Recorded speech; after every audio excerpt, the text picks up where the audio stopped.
J'ai testé l'IA pour faire de l'astrocartographie et voilà ce que personne te dit. En 2026, tout le monde utilise l'IA pour tout et forcément, il y a des gens qui veulent utiliser l'IA pour savoir où vivre. Je comprends, c'est rapide, c'est gratuit, c'est accessible. J'ai déjà testé une application sur l'astrocartographie il y a un an. Bon, je vous le déconseille, c'était pas terrible. L'IA, en réalité, a plusieurs limites dont personne ne parle. Première chose, déjà, l'IA ne mesure pas. Alors que la mesure en astrocartographie, elle est indispensable. En réalité, on va regarder où est la position de la ligne par rapport à une ville ou par rapport à un lieu. Et en fonction de la distance, l'impact n'est pas du tout le même, sauf que ça, l'IA ne le prend pas en compte. Ça demande une lecture spatiale précise. Du coup, l'IA te donne une réponse très théorique, mais pas une lecture très concrète de ta carte.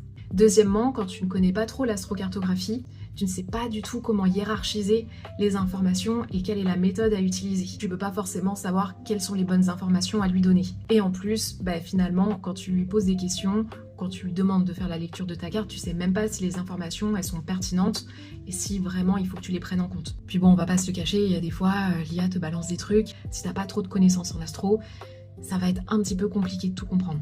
Troisième chose que l'IA ne fait pas, c'est qu'elle ne ressent pas. Quand j'accompagne une cliente, je vais prendre en compte son thème astral, son timing. Je vais prendre en compte aussi ce qu'elle va me dire, ses ressentis corporels, émotionnels. Je vais prendre vraiment tout ça en compte. Quatrième chose, en général, la théorie donnée par l'IA, elle est souvent juste, même si elle n'est pas toujours complète. Et c'est vraiment l'expérience du praticien qui va faire toute la différence. La force de l'humain, c'est qu'à force de faire des séances avec des clients et d'étudier aussi son propre thème, sa propre carte en astrocartographie, on a un petit peu ce recul et on peut comparer grâce à l'expérience, savoir s'il y a des choses qui sont plutôt pertinentes ou un petit peu moins. Et ça, l'IA n'a pas du tout cette prise de recul. Et je vais être complètement honnête avec toi, moi j'utilise l'IA. L'IA m'aide en fait à enrichir certaines recherches, à faire des ponts là où je les verrais pas forcément. Et la différence, c'est que c'est moi qui pilote.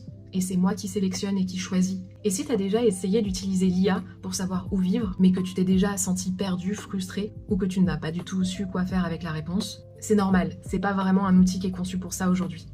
Ce qui fait quand même la différence, c'est un regard humain, c'est un regard où il y a de l'expérience, où il y a une prise de recul, où il y a des compréhensions astrologiques aussi.